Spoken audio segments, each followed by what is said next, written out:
আওয়ামী লীগ রাজনৈতিক দলের ডেফিনিশনের পরে কিনা সেটা আগে আদালতে আওয়ামী লীগকে প্রমাণ করতে হবে। 1400 শহীদের রক্ত দিয়ে দেয়ালে দেয়ালে আওয়ামী লীগের ভবিষ্যৎ লেখা হয়ে গেছে। ওই ভবিষ্যৎ কোন কালো কালি দিয়ে মুছে দিয়ে আবার নতুন করে লেখবার প্রয়োজন হবে না। বাংলাদেশ 2 এর কথা যখন আমরা বলছি, দায় ও দরদের ভিত্তিতে নতুন রাজনীতির কথা যখন বলছি, আমার স্বাধীনতা, আমার সার্বভৌমত্ব, আমার জাতীয় স্বার্থ এবং আত্মমর্যাদার কথা যখন বলছি, এই প্রত্যেকটা বলবার স্বার্থের সাথে জড়িত আছে আমার দেশের অস্তিত্বের প্রশ্ন। এর প্রত্যেকটা প্রশ্নের সাথে জড়িয়ে আছে আগামী দিনের বাংলাদেশটাকে আমরা কিভাবে দেখতে চাই, আমার শত্রু কারা এবং আমার স্বার্থ কি। এই সাপেক্ষেই হচ্ছে আগামী দিনে বাংলাদেশ 2 এর দায় এবং দরদের রাজনীতি তৈরি হতে হবে। এবং সেই দায় ও দরদের রাজনীতিতে বাংলাদেশ 2 প্রশ্নে সবচেয়ে বড় ক্রিটিক্যাল ইস্যু হচ্ছে যে আমরা কালেকটিভলি ফাঁসিবাদ বিরোধী আন্দোলন যারা করেছি তারা আওয়ামী লীগ প্রশ্ন কিভাবে হ্যান্ডেল করছে, ডিল করছি।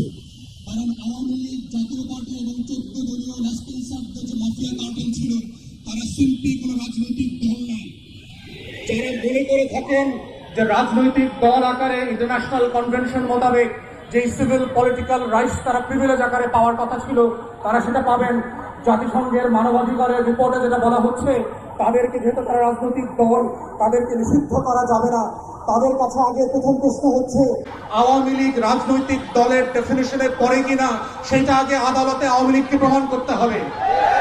যদি জনতার আদালতে, বাংলাদেশের গণ অভ্যুত্থান পরবর্তী বাংলাদেশ 2 এর আদালতে এবং বিচারিক আদালতে আওয়ামী লীগ প্রমাণ করতে পারে যে তারা রাজনৈতিক দলের সংজ্ঞা, সকল সংজ্ঞা পূরণ করেন, অনলি দেন তাদের রাজনীতি থাকার প্রশ্ন দ্বিতীয় প্রশ্ন আকারে আসবে। কিন্তু আমাদের কাছে গণ অভ্যুত্থানের যেই রিপোর্ট মানবাধিকারের দপ্তর থেকে এসছে, জাতিসংঘের কাছ থেকে, এটা খুব প্রচ্ছন্নভাবে পরিষ্কার।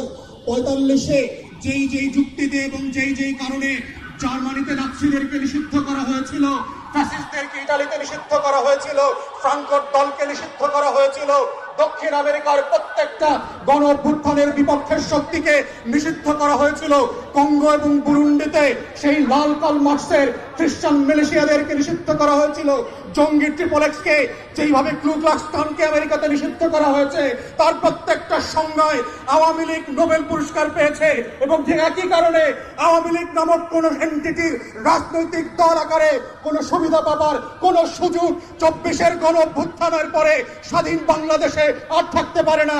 অতএব 1400 শহীদের রক্ত দিয়ে দেয়ালে দেয়ালে আওয়ামী লীগের ভবিষ্যৎ লেখা হয়ে গেছে। ওই ভবিষ্যৎ কোন কালো কালি দিয়ে মুছে দিয়ে আবার নতুন করে লেখবার প্রয়োজন হবে না। তাই প্রশ্ন হচ্ছে আওয়ামী লীগ প্রশ্ন আমরা কিভাবে ডিল করব, এটাই হচ্ছে সম্মিলিত সিদ্ধান্তের জায়গা।